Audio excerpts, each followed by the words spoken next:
आजच्या कार्यक्रमाचे अध्यक्ष दातीर साहेब, इथल्या वकील संघटनेचे प्रमुख सुजित जगतापजी, इतर सर्व मान्यवर न्यायाधीश मंडळी आणि मित्र, 2 आठवड्यांमध्ये मी 2 न्यायालयांच्या मराठीकरणाबद्दल बोलतो आहे. आणि मी पेशाने वकील नाही आहे. मी मुंबई विद्यापीठात राज्यशास्त्र हा विषय शिकवतो, म्हणजे कायदा हा विषय सुद्धा शिकवत नाही. म्हणजे खरं तर जे काम तुमच्यापैकी काही मंडळींनी करायला पाहिजे ते शासनाने माझ्यासारख्या माणसांना आउटसोर्स केलेलं आहे, असा त्याचा अर्थ आहे. मी मागच्या बुधवारी पालघरमध्ये बोललो आणि आज आता सरांनी उल्लेख केला दादरमध्ये, म्हणजे मराठी माणसांच्या बालेकिल्ल्यामध्ये बोलतो आहे. मी थोडं वेगळं वर्णन या सगळ्याचं करतो. शरद जोशी नावाचे शेतकरी संघटनेचे नेते होते. 1-2 महिन्यांपूर्वी त्यांचं निधन झालं. त्यांनी भारताची विभागणी, देशाची विभागणी इंडिया आणि भारत अशा 2 वर्गांमध्ये केली होती. इंडिया म्हणजे सर्व प्रकारच्या सुखसोयी, सर्व प्रकारच्या गोष्टींची उपलब्धता असलेला प्रदेश, आणि भारत म्हणजे यांची वानवा असलेला प्रदेश. मागच्या बुधवारी मी भारतामध्ये होतो, या बुधवारी मी इंडियामध्ये आहे. पण मला दुर्दैवाने असं दिसतं की भारत आणि इंडिया यांचं इन्फ्रास्ट्रक्चर पाहता दोन्हीमध्ये काही फार फरक नाही आहे. म्हणजे पालघरमध्ये जी परिस्थिती होती एकूण इन्फ्रास्ट्रक्चरची, तीच मला दादरसारख्या ठिकाणी पण दिसते. त्यामुळे एकूण न्यायालयांच्या मराठीकरणाचा विचार करताना तुम्ही सगळी मंडळी ज्या वातावरणामध्ये काम करता आहात ते वातावरणसुद्धा सरकारनं सुधारलं पाहिजे, आणि तुमचं पालकत्व ज्यांच्याकडे आहे त्या उच्च न्यायालयाने पण सुधारलं पाहिजे, आणि ते सुधारण्याची बुद्धी त्यांना येवो अशी एक शुभेच्छा मी अगदी सुरुवातीला देतो. कारण मराठीचं जे काही व्हायचं ते थोडं नंतर होईल. तुम्हाला सगळ्यांना किमान नीट बसता यायला पाहिजे. कारण तुम्ही नीट बसू शकलात, तुमच्या खुर्च्या चांगल्या असल्या, बाकं चांगली असली तर तुम्ही मराठीचा चांगला विचार करू शकाल. या एका सुरुवातीच्या मुद्द्यावर बोलून मी ज्या कामासाठी आपण मला इथे आमंत्रित केलं आहे त्या मुद्द्यावर बोलतो. मराठी भाषा संवर्धन पंधरवडा हा याच्या अगोदर महाराष्ट्र सरकार 1 मे ते 15 मे या काळामध्ये साजरं करायचं, आणि त्यावेळेला कुठेच तो नीट साजरा व्हायचा नाही. याचं कारण त्यावेळेला लोक गावाला जायचे. म्हणजे मुंबईतले लोक गावाला निघून जायचे म्हणून मुंबईत कोणी साजरं करायचं नाही, आणि गावात गेलेले लोक मजा करायला जायचे, आणि भाषेचं काम करणं हे मजेचा भाग असू शकत नाही म्हणून तिथेही कोणी साजरं करायचं नाही. त्यामुळे सरकारला, नवीन सरकार आल्यावर असं वाटलं की आता आपण ते 1 जानेवारी ते 15 जानेवारी या काळामध्ये केलं पाहिजे. म्हणजे सगळे नागरिक, वेगवेगळ्या घटकांमधले लोक आपल्याला आपोआप सापडतील, आणि मग आपण त्यांना मराठीचं काहीतरी बरं करायला भाग पाडू. आजच सकाळमध्ये बातमी आहे, मला सांगण्यात आलं, आणि मला ती बातमी माहीत आहे कारण त्या बातमीमधलं एक कोट, एक अवतरण माझं आहे की गेल्या 15 दिवसामध्ये महाराष्ट्रामध्ये अशा प्रकारचा मराठी भाषा संवर्धन पंधरवडा आहे हेच महाराष्ट्रातल्या बहुतांश यंत्रणांना माहीत नव्हतं. म्हणजे सरकारने ते इतक्या गुप्तपणाने केलेलं आहे की ज्यांनी तो मराठी भाषा संवर्धन पंधरवडा साजरा करायला पाहिजे होता त्या लोकांच्यापर्यंत सुद्धा बातमी न पोचवण्याची खबरदारी सरकारने गेल्या 15 दिवसामध्ये घेतलेली आहे. मला जेव्हा पालघरमध्ये बोलावण्यात आलं तेव्हा पालघरमध्ये मुंबई उच्च न्यायालयाचं एक पत्र, ज्याच्या मार्फत हे सगळं करण्यात आलेलं आहे, तुमच्याकडचे हे सगळे पंधरवड्याचे कार्यक्रम, ते पत्र मला दाखवण्यात आलं. मुंबई उच्च न्यायालयाचं मराठी भाषा संवर्धन पंधरवडा साजरा करावा असं सांगणारं पत्र इंग्रजीमध्ये आहे. म्हणजे उभ्या मुंबई उच्च न्यायालयाच्या आस्थापनेमध्ये मराठी भाषा संवर्धन पंधरवडा मराठीमधनं करावा असं लिहिणारा एकही टंकलेखक उच्च न्यायालयाच्या आस्थापनाला सापडू नये, इतकं आपलं मराठीवरचं प्रचंड प्रेम आहे. ही गोष्ट मी आपल्या निदर्शनास आणून देऊ इच्छितो. 1998 साली महाराष्ट्र सरकारनं 21 जुलै 98 साली अधिसूचना काढली. त्यावेळेला शिवसेना भाजपचं सरकार होतं, लीलाधर डाके हे कायदा मंत्री होते, आणि त्यानुसार जिल्हा आणि तालुका पातळीवरच्या न्यायालयांचं 100% कामकाज हे मराठीमधनं केलं पाहिजे असं ठरलं. त्या अगोदर जेव्हा कायद्याची भाषा मराठी करायची होती असं ठरलं होतं तेव्हा मुंबईतल्या लोकांचा आपण महाराष्ट्रातल्या लोकांपेक्षा उजवे आहोत असा समज असल्यामुळे मुंबईला हा कायदा लागू असता कामा नये अशा प्रकारची पळवाट त्यातनं शोधण्यात आली होती. 98 सालच्या अधिसूचनेनं ती फट बंद केलेली आहे. त्यामुळे मुंबईतल्या मंडळींनी हे लक्षात घ्यायला पाहिजे की न्यायालयांचं कामकाज मराठीमधनं करायचं ते मुलुंड चेकनाक्याच्या आणि दहिसर चेकनाक्याच्या पलीकडं नाही, ते मुंबईतही करायचं आहे आणि ते करणं ही इथल्या न्यायाधीशांची आणि वकिलांची नैतिक जबाबदारी आहे. साधारणपणे इथल्या न्यायाधीश आणि वकील मंडळींशी आम्ही जेव्हा बोलतो त्यावेळेला कार्यकर्ते म्हणून आम्हाला असं लक्षात येतं की न्यायाधीश मंडळींचं असं म्हणणं असतं की वकील मंडळींचा पुढाकार नसतो आणि 2 वकिलांचं जर पटलं तर आम्ही काय सगळे दावे मराठीमधनं दाखल करून घेऊ. वकील मंडळींचं असं म्हणणं असतं की आम्हाला थेटपणाने नाही पण अप्रत्यक्षपणाने असं सुचवलं जातं की कशाला हे उद्योग करताय, हे थेट इंग्रजीमध्ये चाललेलं आहे, ते काय वाईट आहे. पण प्रत्यक्षात जाहीरपणाने जर तुम्ही कोणाशीही बोललात तर सगळे तुम्हाला असं सांगतात की मराठीकरण व्हायला पाहिजे, सगळं काम मराठीतनं झालं पाहिजे. याचा अर्थ आपण एका अशा इंग्रजी शब्दाचा वापर करून सांगायचा तर पॅराडॉक्सिकल परिस्थितीत आहोत की सगळ्यांना मराठीकरण हवं आहे पण प्रत्यक्षात मात्र मराठीकरण अजिबात घडत नाही. या प्रकारची परिस्थिती कशी बदलता येईल याचा विचार या मराठी भाषा संवर्धन पंधरवड्यात घडणं अपेक्षित आहे. 98 साली महाराष्ट्र सरकारनं अधिसूचना काढल्यानंतर 2005 सालच्या डिसेंबरमध्ये मुंबई उच्च न्यायालयानं किमान 50% तरी कामकाज मराठीमधनं करावं. न्यायमूर्ती पळशीकर तेव्हा उच्च न्यायालयाचे प्रभारी न्यायमूर्ती होते, तेव्हा त्यांनी ते परिपत्रक काढलं. त्यांच्या परिपत्रकाचा हेतू चांगला होता पण तो हेतू आणि प्रत्यक्ष त्याची अंमलबजावणी ह्याच्यामध्ये खूपसं अंतर राहिलं. कारण एकदा का राज्य सरकारनं कायदा केला की 100% कामकाज मराठीमधनं व्हायला पाहिजे की मग उच्च न्यायालयाने अरे किमान 50% तरी मराठीतनं करा रे हे सांगणंच मुळामध्ये बेकायदेशीर आहे. त्यामुळे कामकाज तुम्हाला 100%च मराठीमधनं केलं पाहिजे आणि ते काम मराठीमधनं करणं हे कोणाच्याही दयाबुद्धीवर अवलंबून नाही, कोणाच्याही चांगुलपणावर अवलंबून नाही, आपल्या सगळ्यांच्या तो जबाबदारीचा भाग आहे. थोडंसं मोकळेपणाने मी यासाठी बोलतोय की अन्यथा तुम्ही सगळ्यांनी मला हा एक दिवस भरण्यासाठी म्हणून इथं बोलावलेला आहे. सरकारच्या लेखी उच्च न्यायालयाच्या लेखी एक आणखी कार्यक्रमावर टिक मारली गेली.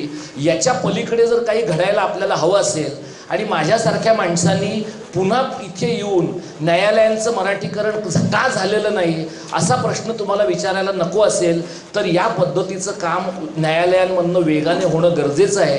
आणि जयंत जाधवांसारखा माणूस आपल्यातल्या काही जणांना माहिती असेल, बार काउन्सिलची संबंधित ज्येष्ठ वकील आहेत, ते असं म्हणतात की मराठीबद्दलच्या प्रेमाने तुम्ही नका मराठीकरण करू. विश्वासार्हता आणि उत्तरदायित्व ही जी महत्त्वाची मूल्ये आहेत एकूण न्यायव्यवस्थेमधली, ही मूल्ये अंमलात आणण्याच्या दृष्टीनं आपल्याला न्यायव्यवहाराचं मराठीकरण करण्याची गरज आहे. तुम्ही सगळीकडे तुमच्या कामकाजाच्या पद्धतींमध्ये पहा, तुमचं जे केस इन्फॉर्मेशन सिस्टम नावाचं सॉफ्टवेअर आहे जे NIC बनवते, केस इन्फॉर्मेशन सिस्टम नावाचं सॉफ्टवेअर NICने 2005च्या नंतर बनवायला घेतलं. पण त्यावेळेला NICला कोणीच हे सांगितलं नाही की जिल्हा आणि तालुका पातळीवरच्या न्यायालयांच्या कामकाजाची भाषा मराठी आहे, त्यामुळे CIS हे सॉफ्टवेअर मराठीतनं बनलं पाहिजे. त्यामुळे NICच्या लबाड लोकांनी ते सॉफ्टवेअर आधी भरपूर पैसे घेऊन कोर्टाकडनं इंग्लिशमध्ये बनवलं आणि नंतर ते म्हणले आता तुम्हाला मराठीत पाहिजे ना, पुन्हा पैसे टाका. आणि मग हायकोर्टाचा एकूण संसार जे काही मी ऐकतो त्यानुसार हा कनिष्ठ मध्यमवर्गीय कुटुंबासारखा असल्यामुळे ताटातलं वाटीत आणि वाटीतलं ताटात करण्यातच हायकोर्टाची हयात जाते आणि त्यामुळे हायकोर्टाकडे पैसे राहत नाहीत आणि हायकोर्टाला योग्य वेळी पैसे देणं हे सरकारला जमत नाही. म्हणजे सरकारकडे हजारो गोष्टींसाठी पैसे आहेत. म्हणजे आता ते 4 दिवसांचा रायगड महोत्सव करतायत, त्याच्यासाठी त्यांच्याकडे 10 कोटी रुपये आहेत. 10 कोटी रुपये रायगडवर नुसते ढोल ताशे वाजवून खर्च करण्यापेक्षा 4 न्यायालयं सुधारली तर शिवाजी महाराज त्यांना दुवा देण्याची शक्यता आहे. पण या कामाला पब्लिसिटी नाही आहे, या कामाला TRP व्हॅल्यू नाही आहे, म्हणून या प्रकारची कामं तुम्हाला होताना दिसत नाही. म्हणून सातत्यानं न्यायव्यवस्थेमधून इंटरनली काय प्रकारचे आर्ग्युमेंट येतात की आम्हाला पुस्तकं मिळत नाहीत, आम्हाला परिभाषा कोश उपलब्ध होत नाहीत, आम्हाला अनुवादक उपलब्ध होत नाहीत, आम्हाला स्टेनो उपलब्ध होत नाहीत. या सगळ्या ज्या तक्रारी आहेत त्या व्यवस्थात्मक तक्रारी आहेत आणि व्यवस्थात्मक तक्रारींची तड लावण्यासाठी उच्च न्यायालयाने खूप आग्रहाने महाराष्ट्र सरकारकडे जाब विचारला पाहिजे. महाराष्ट्र सरकारचा जो विधी आणि न्याय विभाग आहे त्या विधी आणि न्याय विभागाने 1997 साली काढलेला एक शासन निर्णय आहे. त्यामध्ये सरकार असं म्हणतं की 1 वर्षामध्ये कायद्याचे सर्व मसुदे आम्ही मराठीतनं करायला घेऊ. एकदा का सरकारचे कायद्याचे सर्व मसुदे मराठीतनं झाले की त्यानंतर कामकाजाचं मराठीकरण होणं फार वेगाने होतं. पण गेल्या 19 वर्षामध्ये विधी आणि न्याय विभागाला कायद्याचे मसुदे मराठीतनं करण्यासाठी आवश्यक मनुष्यबळ मिळालं नाही. ते मिळालं नाही याचं कारण विधी आणि न्याय विभागाने प्रामाणिकपणे ते शोधलं नाही. शोधलं की सापडतं अशी टुकार सिरियल करणारी अस्मिता पण तुम्हाला सांगते. पण जे तिला कळतं ते विधी आणि न्याय विभागात बसणाऱ्या मंत्रालयातल्या लोकांना कळत नाही, कारण त्यांना प्रामाणिकपणे शोधायचं नाही आहे. इंग्रजीतनं व्यवहार चालवणं हे अनेकांच्या मेंटल इकॉनॉमीचा भाग आहे. इंग्रजीतनं तुम्ही व्यवहार केला की तुमच्याकडे येणाऱ्या सर्वसामान्य पक्षकाराला तुम्ही तेच बोलताय हे कळत नाही. तुम्ही केस हरलात तरी तुमच्या अशिलाला तुम्ही सांगू शकता की अरे नाही रे, साहेबांनी वर जायची परवानगी दिलेली आहे. आणि मग तुमचा अशील म्हणतो की नाही, नक्कीच वर जायची परवानगी दिली असेल, आपला साहेब खोटं कसं काय बोलेल. म्हणजे इंग्रजी भाषा ही हितसंबंधांची आणि संगनमताची भाषा आहे. इंग्रजी भाषा ही सर्वसामान्य माणसांसाठी न्यायव्यवस्था ओपेक म्हणजे अपारदर्शक करणारी आणि हितसंबंधांची आणि फसवणुकीची भाषा आहे.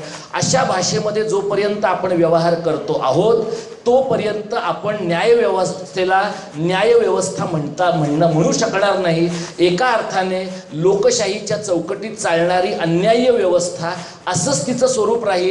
आणि ज्या व्यवस्थेमध्ये समाजातला अतिशय फर्टाईल ब्रेन आहे, सुपीक मेंदूचे हुशार लोक ज्या क्षेत्रामध्ये आहेत आणि ज्या क्षेत्रातल्या माणसांनी स्वातंत्र्य लढ्यापासून समाजातल्या विविध चळवळींपर्यंत योगदान दिलेलं आहे, त्या क्षेत्रातली माणसं कोणत्या असहाय्यतेमुळे या पद्धतीनं वागतात हे माझ्यासारख्या कार्यकर्त्याला कळत नाही. मला असं वाटतं की त्यांचीही कोंडी निश्चितपणानं होत असणार, पण ही कोंडी फोडण्याचे मार्ग एकतर इकडून म्हणजे बेंचकडनं सुरू झाले पाहिजेत किंवा बारकडनं सुरू झाले पाहिजेत. पण थोडंसं मला असं दिसतं की लखनौच्या नवाबांप्रमाणे पहिले आप असं करण्यामध्ये न्यायालयांच्या मराठीकरणाचं वाटोळं गेल्या 20 वर्षामध्ये झालेलं आहे. तुम्ही लक्षात घ्या की जागतिकीकरणामुळे प्रचंड मोठ्या प्रमाणात इंग्रजीचा रेटा निर्माण झालेला आहे. आणि त्यामुळे संपूर्ण भारतामध्ये मराठी जाणणारे, हिंदी जाणणारे, तमिळ जाणणारे लोक आहेत. इथे तुमच्या कोर्टामध्ये सुद्धा उत्तर भारतामधून आलेले लोक मोठ्या प्रमाणामध्ये आहेत.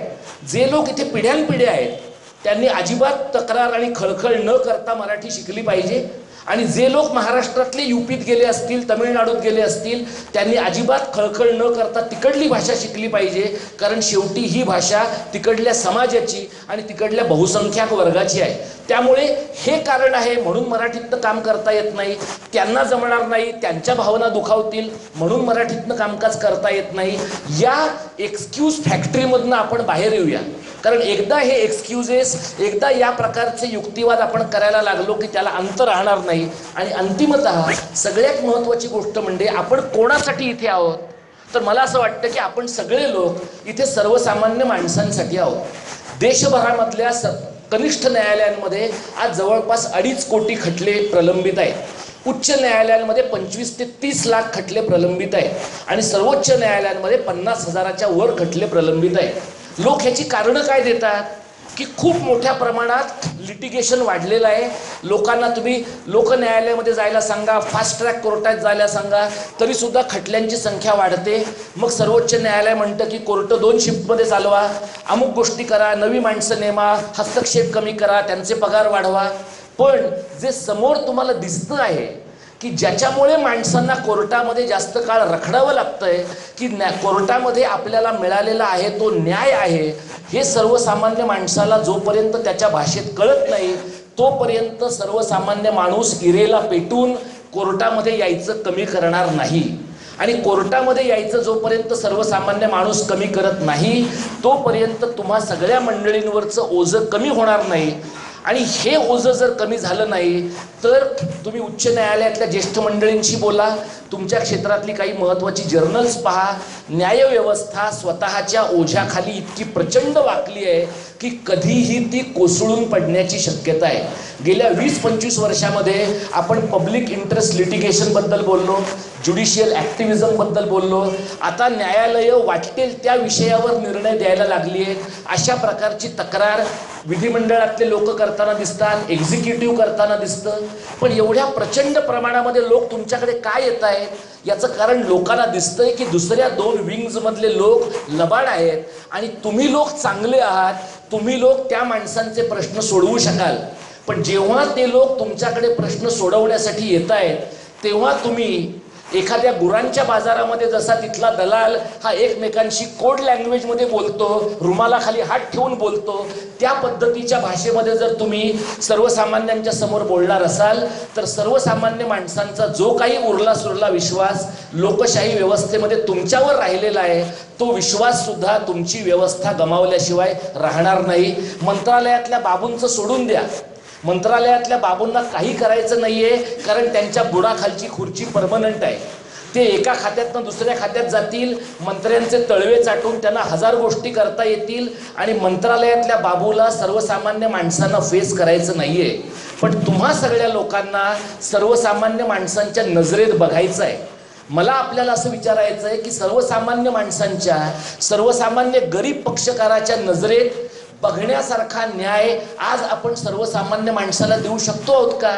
आणि सर्वसामान्य माणसाला कळेल अशा भाषेत आपण त्याच्याशी बोलू शकतो आहोत का? याचा विचार करण्याची गरज आहे. आणि त्या दृष्टीनं न्याय व्यवहाराचं मराठीकरण हे भारतीय समाजाच्या लोकशाहीकरणासाठी नितांत गरजेचं आहे. जो समाज स्वतःच्या भाषेत लोकांना न्याय देऊ शकत नाही तो समाज लोकशाही आहे असं मी मानत नाही. आपण एक सुडो ॲरिस्टोक्रॅटिक समाज आहोत. आपण एक सुडो ऑलिगार्किक समाज आहोत ज्याच्यामध्ये मूठभर मंडळींच्या हितसंबंधांच्या जोपासनेला आपण लोकशाहीचा सबळ वाढता आलेख असं मानतो. पण लोक शहाणे होत आहेत. लोक जे काही घडतंय ते मोकळ्या डोळ्यांनी पाहतायत आणि म्हणून मला आपल्याला सुचवायचं आहे की जरी तुमच्या न्यायालयामध्ये इतर माणसं करत नसतील तरी इतर माणसं करत नाहीत म्हणून तुम्ही करायचं नाही असं करू नका. कारण शेवटी तुमच्या पक्षकाराला तुम्ही उत्तरदायी आहात. दादर हा मुंबईतल्या मराठी माणसांचा बालेकिल्ला आहे अशी एक अफवा आहे. याचं कारण दादरमध्ये सेना भवन आहे, दादरमध्ये मनसेचं भवन आहे. पण हे सगळं दादर जर तुम्ही पाहिलं तर ह्या दादरमध्ये मराठी माणूस फक्त फेरीवाला आहे. या दादरमध्ये मराठी माणूस फक्त रस्त्यावर झाडलोट करणार आहे. कारण आपल्याच माणसांनी मराठी माणसांची दुकानं परप्रांतीयांना विकली. आपल्याच माणसांनी दमदाटी करून मराठी माणसांची घरं इथल्या एजंटांना आणि गुजराती बिल्डरांना विकली आणि त्यामुळे मराठी माणूस प्रचंड प्रमाणात याच भागामध्ये उपरा आणि निर्वासित झाला आहे. हीच अवस्था जर तुम्हाला तुमच्या कोर्टांमध्ये यायला नको असेल तर तुम्हाला लोकांना न्याय त्यांच्या भाषेमधनं देण्याची व्यवस्था केली पाहिजे. याचं कारण जिल्हा आणि तालुका पातळीवरच्या न्यायालयांमध्ये जर मराठीतनं न्याय मिळाला तरच या गोष्टी पुढे जातील. 2-3 शंका ज्या लोकांच्या मनामध्ये असतात त्या दूर करतो आणि मग मी थांबतो. लोक असं म्हणतात की आम्हाला वर जायला लागतं, आम्हाला उच्च न्यायालयामध्ये जायचं असतं, न्यायाधीश मंडळी असं म्हणतात, आम्हाला प्रमोशन्स लागतात, आम्ही जर हे तुमचं मराठीचं प्रेम घेऊन बसलो तर आमचं काय होईल. आणि कोणतीही भाषा ही संधी आणि सक्तीशिवाय वाढत नाही. त्यामुळे ज्या न्याय क्षेत्रातली जी मंडळी मराठीतनं आग्रहाने काम करतील, पुढाकाराने काम करतील, त्यांचा अधिक विचार त्यांच्या CRचा केला जाईल असं 2005 साली उच्च न्यायालयानं म्हटलेलं आहे.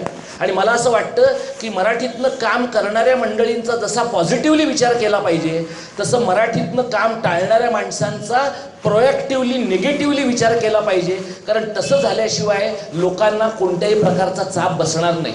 दुसरा जो एक मुद्दा लोकांच्या मनात आहे आणि जो लोक उघडपणे बोलायला मागत नाहीत तो म्हणजे लोक असं म्हणतात की सवर्णांच्या मुलांनी इंग्रजीमधनं शिक्षण घेतलं आणि ते गेले परदेशात, आता बहुजन समाजाची मुलं शिकायला लागली तर तुम्ही काय त्यांना हे मराठीचं प्रेम सांगायला लागलेले आहात.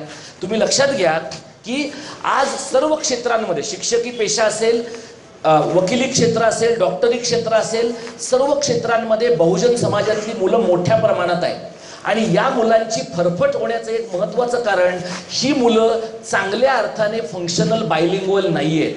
त्यांना दोन्ही भाषा चांगल्या दर्जाच्या येत नाहीत कारण आपल्या शिक्षण व्यवस्थेमध्ये आपण त्यांना खूप चांगलं इंग्रजी आणि खूप चांगलं मराठी शिकवू शकलेलो नाही आहोत. आपण जर या मुलांना फंक्शनल बायलिंग्वल चांगलं करू शकलो तर या मुलांना त्यांचं मराठीतलं प्रेम त्यांच्या करिअरमध्ये महाग पडणार नाही. त्यांचं मराठीचं प्रेम त्यांच्या उत्कर्षाचं साधन होईल, अपकर्षाचं साधन होणार नाही. आणि त्या दृष्टीने जर तुम्ही पाहिलं तर वकील मंडळींमध्ये जी तरुण मुलं आहेत, तुमच्या क्षेत्रातल्या अडचणी, तुमचे ताण मला कळतात की तुम्ही कोणाकडे तरी ज्युनियर म्हणून काम करता. हे म्हणजे एखाद्या CA आर्टिकलशिप करण्या इतकंच किंवा त्याच्यापेक्षा जास्त वाईट आहे. आणि मग तुम्हाला मरमर कामं करावी लागतात. 5-7 वर्षांनी तुमच्यातल्या काही जणांचं बस्तान बसतं, काही जणांचं दुकान उठतं. आणि ज्यांचं बस्तान बसतं ती माणसं मग काहीतरी आपल्या क्षेत्रामध्ये करायला बघू लागतात. लोकांचा बेसिक प्रश्न असा असतो की आम्ही पोट भरायचं का मराठीचं काम करायचं. त्यामुळे जोपर्यंत तुमचं पोट भरणं आणि मराठीचं काम करणं याच्यामध्ये विसंगती नाही हे आपण लोकांना नीट पटवून देऊ शकत नाही, तोपर्यंत तरुण मुलं या मार्गाला लागणार नाही. आणि ते कोणाकडे पाहतात रोल मॉडेल म्हणून? सिनियर वकिलांकडे, सिनियर न्यायाधीशांकडे. आणि जेव्हा त्यांच्याकडनं त्यांना असा मेसेज जातो की काय हे भिकेचे धंदे घेऊन बसलात, सोडा ते मराठी, चाललंय ते करा, मग त्यावेळेला मला असं वाटतं की ज्येष्ठ मंडळींची जबाबदारी आहे तरुण माणसांना या बाबतीमध्ये प्रोत्साहित करणं. अडचण जी लोक सांगतात ती म्हणजे परिभाषा कोश नाही आहेत, शब्द कठीण पडतात. मी तुम्हाला सांगतो या बाबतीमध्ये फार सोवळेपणा बाळगण्याचं कारण नाही. तुम्ही निर्णय देता, तुम्ही तुमचा खटला, तुमचा दावा लिहिता, 4 शब्द तुम्हाला मराठी नाही आले, तुम्ही इंग्रजी लिहिले, फरक पडत नाही. 4 शब्द इंग्रजी लिहिल्यामुळे अंगावर पाल पडल्याचं समजण्याचं काहीच कारण नाही. हळूहळू लोकांना ती भाषा परिचयाची होते. आणि तुम्ही तुमचं लॉ लेक्सिकॉन काढून बघा. तुम्ही तुमच्या लॉ लेक्सिकॉनमध्ये प्रचंड मोठ्या प्रमाणात इंग्रजी शब्द तुम्हाला असे दिसतात की जे खूप किचकट आहेत, पण ते तुम्हाला वापरावेच लागतात कारण तुम्हाला वाटतं की न्यायाधीश महोदयांवर त्याच्यामुळे इम्प्रेशन पडेल म्हणून तुम्ही अशा शब्दांची पखरण करता. हळूहळू तुम्हाला हेच मराठीच्या बाबतीमध्ये सुद्धा करता येणं शक्य आहे, कारण शेवटी भाषेचं नदीसारखं आहे. तुम्ही जितकी ती भाषा वापराल तितकी ती वाढेल. आणि जर वाढली गेली तर जी माणसं तुमच्याकडं आशेनं पाहतायत, अशील मंडळी, त्यांना न्याय देण्याच्या संबंधातलं काहीतरी काम आपल्याकडनं घडेल. सर्वसाधारणपणे एक पहिली गोष्ट म्हणजे तुमच्या जेवणाच्या आणि गप्पांच्या वेळेमध्ये माझा शिरकाव झाला, त्याच्यामुळे ते एक तुमच्या रागाचं माझ्याबद्दलचं कारण राहू शकेल. आणि दुसरं म्हणजे आलेल्या वक्त्यांनी साधारणपणे सगळ्यांशी छान छान गोड गोड असं सिरियलवाल्यांसारखं बोलावं अशी एक अपेक्षा असते. त्या एका तुमच्या अपेक्षेला मी निश्चितपणे पुरा पडलेलो नाही. तेही कदाचित तुमच्यातल्या काही मंडळींना आवडलं नसेल, पण मी मुळामध्ये भाषेच्या चळवळीतला कार्यकर्ता, अभ्यासक आहे. आणि त्यामुळे भाषेचं ज्या डोमेनमध्ये, ज्या व्यवहार क्षेत्रामध्ये बरं चाललेलं नाही, तिथे केवळ माझा PR बरा व्हावा आणि आणखी 4 व्याख्यानांची आमंत्रणं मिळावीत अशा थुकरट अपेक्षेमुळे मी अजिबात लोकांना गोडगोड वाटेल असं बोलू इच्छित नाही. जे खरं आहे ते अप्रिय असू शकतं किंवा कदाचित ते अप्रियच असू शकतं, पण ते अप्रिय असल्यामुळे 4 माणसांना असं वाटलं की हे विचार करण्याजोगं आहे, अगदी टीका करण्याजोगं आहे असं जरी वाटलं तरी मला असं वाटतं की ते जास्त महत्त्वाचं आहे. त्यामुळे हा संक्रांतीचा आठवडा आणि पंधरवडा असला तरी सुद्धा मराठी भाषा संवर्धन पंधरवडा म्हणजे संक्रांतीचा पंधरवडा नव्हे, सगळ्यांनी गोडगोड बोला असा पंधरवडा नव्हे, खरं बोला असा पंधरवडा आहे. मराठीची अवस्था खरंच वाईट आहे, सर्व व्यवहार क्षेत्रांमध्ये वाईट आहे. आणि जर आपण मराठीचं काही बरं करू इच्छित असू तर आपल्याला आपल्यापासून सुरुवात केली पाहिजे. ती जर आपण करणार नसू तर साहित्यिक मंडळींप्रमाणे भिंतीला तुंबड्या लावून आपण शांतपणे बसू शकतो आणि असं म्हणू शकतो की ज्ञानेश्वराने ज्ञानेश्वरी लिहिली, तुकारामाने गाथा लिहिली, आता काही मराठीला प्रॉब्लेम नाही. ते असं म्हणू शकतात कारण त्यांचं पोट ज्ञानेश्वरीवर चाललंय, तुमचंही चाललेलं नाही आणि माझंही चाललेलं नाही. त्यामुळे आपल्याला थोडा जास्त प्रामाणिकपणा असण्याची गरज आहे. माझी आपल्याला विनंती आहे की अगदी उद्या मराठीतनं कामकाज करा असं माझं म्हणणं नाही, पण मराठीतनं कामकाज न करण्याचं समर्थन करणं बंद करा. एवढी एक गोष्ट जरी या पंधरवड्यानिमित्त घडली तर हा मराठी भाषा संवर्धन पंधरवडा होईल, नाहीतर हा मराठी भाषेच्या स्मरणार्थ केलेला पंधरवडा होईल. माझी इच्छा आहे की हा पंधरवडा मराठी भाषेच्या स्मरणार्थ असता कामा नये. आणि आपल्यासारख्या लोकांनी काम नाही केलं तर मी तुम्हाला खात्रीपूर्वक सांगतो की आणखी 20 वर्षांनी हा स्मरणार्थच करावा लागेल, संवर्धनासाठी करावा लागणार नाही. ही पुढची 20-25 वर्ष कामाची वर्ष आहेत, कारण महाराष्ट्राच्या स्थापनेनंतरची 55 वर्ष मागच्या 3 पिढ्यांनी नालायकपणा करून कामं केलेली नाही आहेत. त्यांनी दगाबाजी केली आहे, त्यांनी सरकारचं मांडलिकत्व पत्करलंय, सरकारकडनं मिळालेल्या पुरस्कारांसाठी स्वतःचे विचार गहाण ठेवले. हेच आपण करणार असू तर मराठीबद्दल फार चाड बाळगायचं काही कारण नाही, ती आपल्या मरणाने मरेल. मराठीला किती मोठा इतिहास आहे याच्यावर तिचं भवितव्य अवलंबून नाही. मराठीला भवितव्य आहे की नाही हे माणसं कोर्टात मराठीत काम करतात की नाही याच्यावर अवलंबून आहे, विद्यापीठात मराठीत बोलतात की नाही ह्याच्यावर अवलंबून आहे, आणि तुमच्या मोबाईलमध्ये मराठीतनं तितक्यात सहजपणे टाईप करता येतं की नाही याच्यावर अवलंबून आहे. मराठी जर नव्या युगाची भाषा झाली तर टिकेल, जुन्या युगाची भाषा असेल तर जसे तुम्ही ज्योतिबा आणि महालक्ष्मीला जाता तसे एक दिवशी तुम्ही मराठीच्या देवळात जाल आणि महिन्या वर्षातनं कधीतरी मराठीच्या स्मरणार्थ एखादा नारळ फोडण्याचं भाग्य तुमच्याही नशिबी येईल. असं दुर्भाग्य जर तुम्हाला नको असेल तर आपण काम केलं पाहिजे. मी काम करणारा माणूस आहे आणि त्याच्यामुळे मला जे आहे ते स्पष्ट बोलणं आवडतं. स्पष्ट बोलणं लोकांना रुचलं नसेल तर आणि मला माहीत नाही, सुजित जगतापांना मी आजच पहिल्यांदा भेटलो, त्यामुळे सुजित जगतापांना कुठून आपण ह्या माणसाला बोलावलं असंही वाटलं असण्याची दाट शक्यता आहे. तर त्याबद्दल मी आधी दिलगिरी व्यक्त करतो आणि माझे विचार हे पूर्णतः माझे आहेत, त्याला सुजित जगताप जबाबदार नाही हेही स्पष्टपणाने सांगतो. नाही तर काय होतं, त्यांना बिचारांना उगाच त्याची बिलं फाडावी लागतील त्यांच्यावर. जे काही आहे ते माझं आहे, त्याची पूर्ण नैतिक जबाबदारी माझी आहे. आणि तुम्ही शांत चित्ताने विचार करा, मराठीचं जे काही भलं करायचं आहे ते वयाची 25 ते 50 वर्षाच्या दरम्यान असलेल्या माणसांना करायचं आहे. बाकीच्या माणसांच्या इनिंग्स खेळून झालेल्या आहेत, तरुण माणसांनी जर काही केलं तर मराठीला भवितव्य आहे. आणि मला खात्री आहे की इथून बाहेर मी पडेन, त्याच्यानंतर आपण कुठेतरी बाहेर भेटू, कधी ना कधीतरी यातनं काही 4 चांगली वकील मंडळी न्यायालयाच्या मराठीकरणासाठी निर्माण होतील. आणि पुढच्या वर्षी सरकारला जर मराठी भाषा संवर्धन पंधरवडा करावासा वाटलाच तर सरकारला तुमच्यातनं 4 चांगले कृतिशील वक्ते मिळतील, कार्यकर्ते मिळतील, एवढीच शुभेच्छा मी व्यक्त करतो. आणि मोकळेपणाने बोलण्याची आणि मध्येच न थांबवल्याबद्दल मी आपला मनपूर्वक आभारी आहे. धन्यवाद. जय मराठी, जय महाराष्ट्र.